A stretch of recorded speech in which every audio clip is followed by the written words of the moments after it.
You came back. Good. Pull up a chair and try not to make a sound. This is the last whisper. Her destination sat right on the edge of the most famous body of water on the planet, Loch Ness. A massive stone manor house, the kind of place that looks beautiful in daylight and absolutely menacing at night.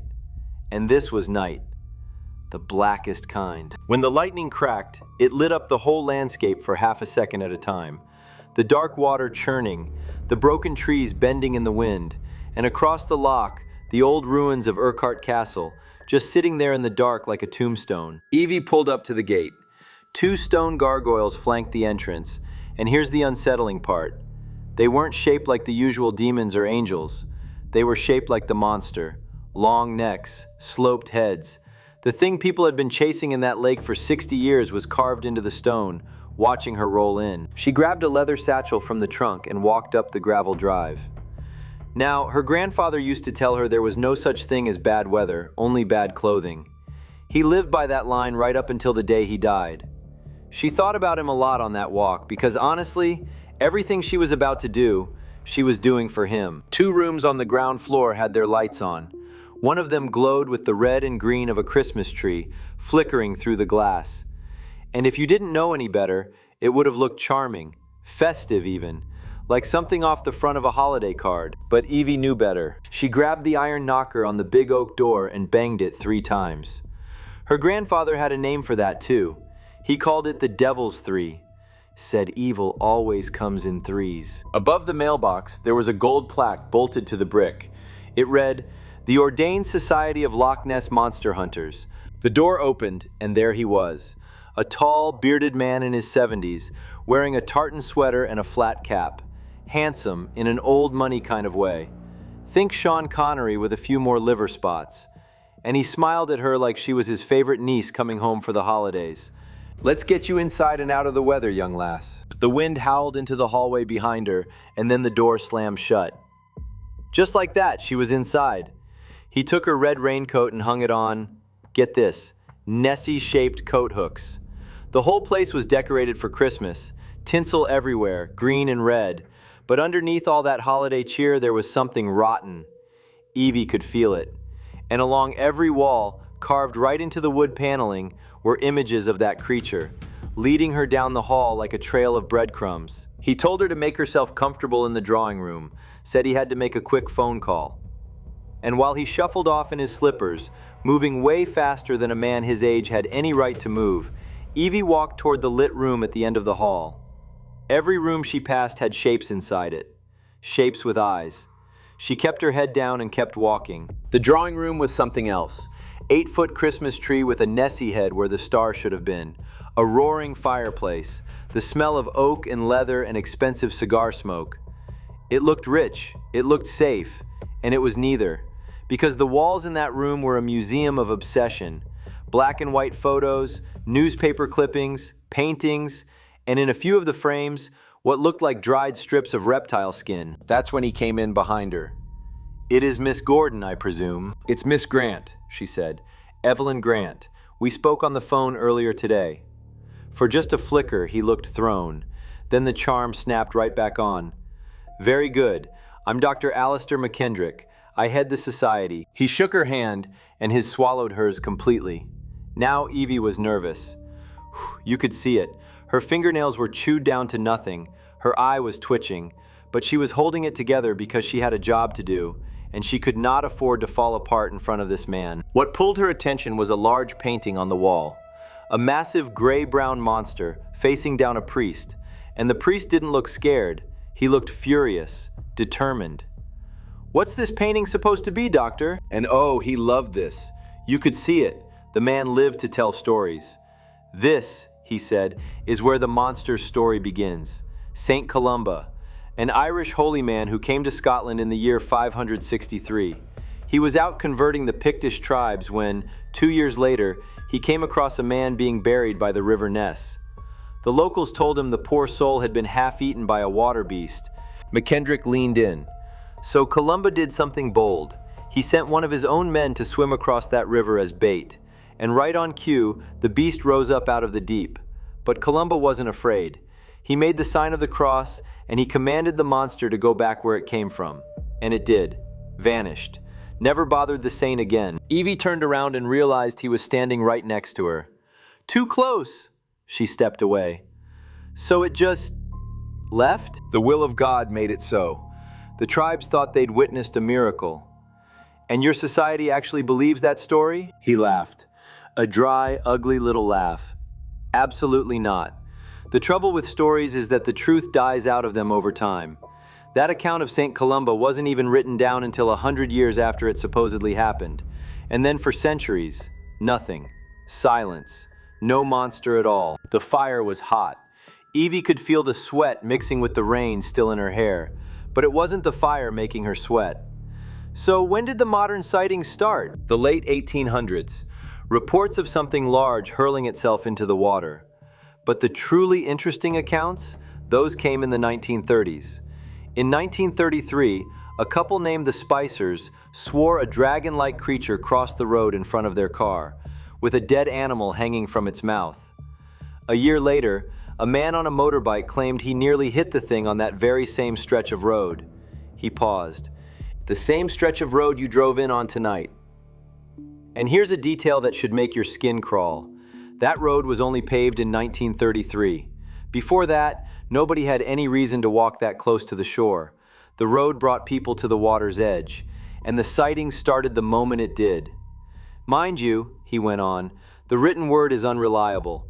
One report creates a ripple. Suddenly everybody's seeing monsters, the fame seekers, the attention-starved, the sad and pathetic little people who want their lives to mean something. In this society, we deal in hard proof, nothing less. And he kept his eyes locked on hers the entire time, chipping away at her, testing her. Then I have exactly what you're looking for, Evie said. That stopped him. You have something to show me, in that satchel. Yes. What is it? Irrefutable evidence that the creature exists. He studied her for a long moment. Then he walked to the desk and poured himself a glass of whiskey. And right at that second, Evie heard it. A thud. From upstairs. He offered her a drink. Isla's finest, he called it. And she took it because honestly, she needed something to steady her hands. Then he pointed to a photo on the wall. A blurry black and white shape in the water. One of the very first photographs of the creature, he said. The original negative's lost. This one's degraded. Nothing to get excited about. A pause. It's actually just a close-up of an otter. Then why is it important? He didn't answer. And in that silence, something shifted in his face. The warmth peeled back just for a second, and underneath it there was something else. Something cold and rotten like mold behind wallpaper. He pointed to the next photo, the famous one, the surgeon's photograph from 1934, the head and neck rising out of the water. Anybody who's heard of Nessie has seen it, and anybody who's done their reading knows it was a hoax, a fake, a toy on a piece of plastic. So why was he showing her fake after fake, like he was building up to something? And then, the thud again, upstairs. Doctor, what is that noise? His voice stayed warm, but his face looked like a man possessed. The two didn't match, like a badly dubbed movie where the words don't line up with the mouth. Old houses make noises, young lass.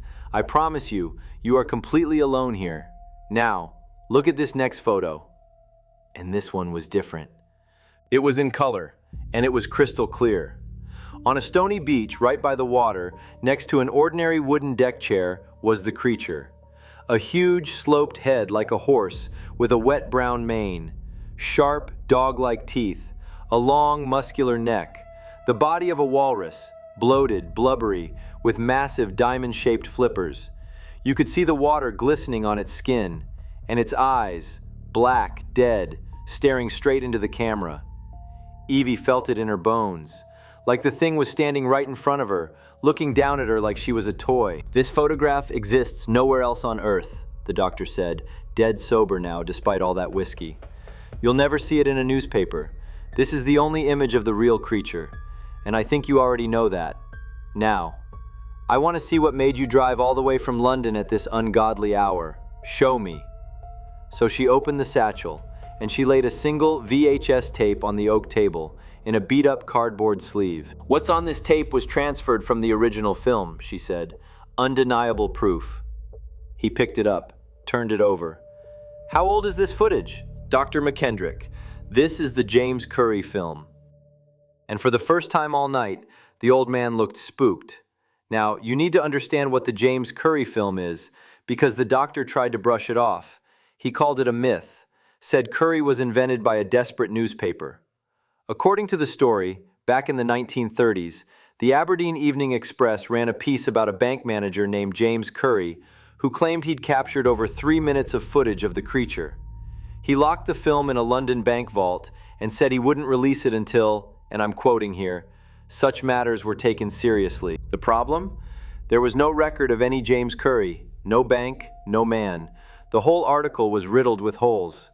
"That's because his name wasn't James Currie," Evie said, and her voice had changed. It had gotten harder. "I got the footage from a bank vault on Great Portland Street in London. The vault belonged to my grandfather. His name was John Douglas." The doctor's mouth fell open. You could see the recognition crawl across his face, and that's when Evie pulled the gun. "Tell me the whole story," she said. "Enlighten me." The doctor stared down the barrel and, for the first time in a very long time, seemed to remember he was mortal. "You've barely held your nerves together all night," he said. "Who are you?" She cocked the hammer. Click. "Have it your way," he sighed. Currie locked the footage away and said he'd never release it until the world took the monster seriously. And the name, Currie, that was a message. To me. Currie was the name of my dog, a beagle. John was furious when the creature ate her. "You fed your dog to that thing?" "She'd have run off eventually." He actually laughed. "Besides, I learned something valuable from her. Animal sacrifices don't work. Not for what I needed. To truly slow the aging process, you need people, and the fresher the better." He looked at her. "Do you know how old I am, my dear?" "You're 113 years old," Evie said. His composure cracked. "How could you possibly know that?" "It was in my grandfather's diary." And here's where the whole thing comes together, because Evie finally told him why she was really there. Years ago, McKendrick had told John Douglas, Evie's grandfather, that the creature could heal, that it could cure the sick, just like St. Columba's miracle. And John's wife, Evie's grandmother, had cancer.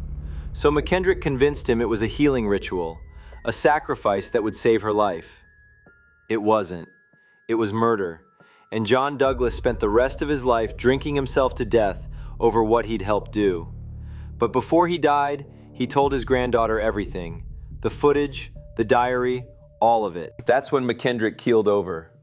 Because the whiskey he'd been so generously pouring, Evie had spiked his bottle earlier in the night. She'd been waiting for it to hit. He dropped to the floor, all 250 pounds of him, retching onto his own tartan rug. And Evie pocketed the gun, calm as anything. "I spiked your single malt a while back, Doctor. Timed it pretty well, didn't I? It was nice watching you sweat." Then she went upstairs, toward those noises, and the air up there was different. All the warmth of the house just gone. A long, dark hallway with a sickly yellow carpet, stained from God knows what. Empty shelves coated in dust. Dead flies trapped in the picture frames. She drew the gun and pushed open the first door on the left. The smell hit her first. Sour. Rotten. The stench of bodies left unwashed for far too long. She covered her face and felt her stomach roll. And then she found the light switch. When the chandeliers came on, Evie almost couldn't stay standing. What had once been a grand dining room was now something out of a nightmare. 15 beds lined up in rows, and in each one, a woman, drugged, unconscious, twitching every now and then in her sleep, all of them naked, all of them covered in bed sores. None of them had moved in a very long time, and it wouldn't have mattered if they could, because every one of those women had been amputated, at the knees, so they could never run. And then it registered. Every single one of them was heavily pregnant. The fresher, the better. This wasn't a hospital ward. It was a farm, a breeding operation. He'd been growing his sacrifices. Meanwhile, down on the shore, Dr. McKendrick was waking up. Freezing rain, jagged rocks tearing at his bare skin, his wrists bound tight with rope. He turned his head and realized he was outside, on the beach, soaked to the bone. And through the storm, he could hear something close by, a slumping, slapping sound, something massive dragging itself across the rocks toward him. He arched his back and looked up at the house, and there in the drawing room window stood Evie, watching. Then the lightning flashed, and he saw it. Two enormous black eyes swirling like marbles fixed right on him. And here's the part that tells you everything about Alistair McKendrick. With the creature closing in, he didn't scream. He didn't beg. He looked at the thing he'd been feeding human beings to for 100 years and he said, "My word, you are magnificent. You are the most beautiful thing I have ever laid eyes on." The sound of his bones snapping was swallowed by the storm. And to Evie, watching from the window, it was as silent as that old James Currie tape. Only this time, the ending was better. She looked at one last frame on the wall before she left. It was his medical diploma, Doctor Alistair McKendrick, orthopedic surgeon, which explained the amputations. He'd had the training all along. And as she turned to leave that house of horrors, Evie felt something wash over her. Every fear, every ounce of grief, every bit of the rage she'd carried for her grandfather, all of it just drained out of her at once, replaced by something warm, something euphoric. She looked out at the storm one more time and smiled. "Thank you, Doctor. I feel younger already." Here's what stays with you about this story. Alistair McKendrick spent over a century convincing himself that what he did was justified, that the lives he fed to that creature were a fair price for his own. He told a grieving husband it was a miracle. He called murder a ritual. And in the end, he died praising the very thing that killed him. But Evie isn't the hero here, not really, because in that final moment, when she felt years lift off her body, she understood something. The creature didn't care who fed it, it only cared that it was fed. And McKendrick's blood worked just as well as anyone else's. So the operation didn't end that night, it just changed hands. And that's the question I want to leave you with. McKendrick fed the loch for 113 years. Evie just took his place and felt younger doing it. So how long before she's standing in that drawing room, smiling at a stranger, pouring a glass of whiskey from a very old bottle? And how long before someone shows up at her door looking for the truth about the thing in the water? The lake is still out there, it's still hungry, and somebody is always willing to feed it. Sleep well.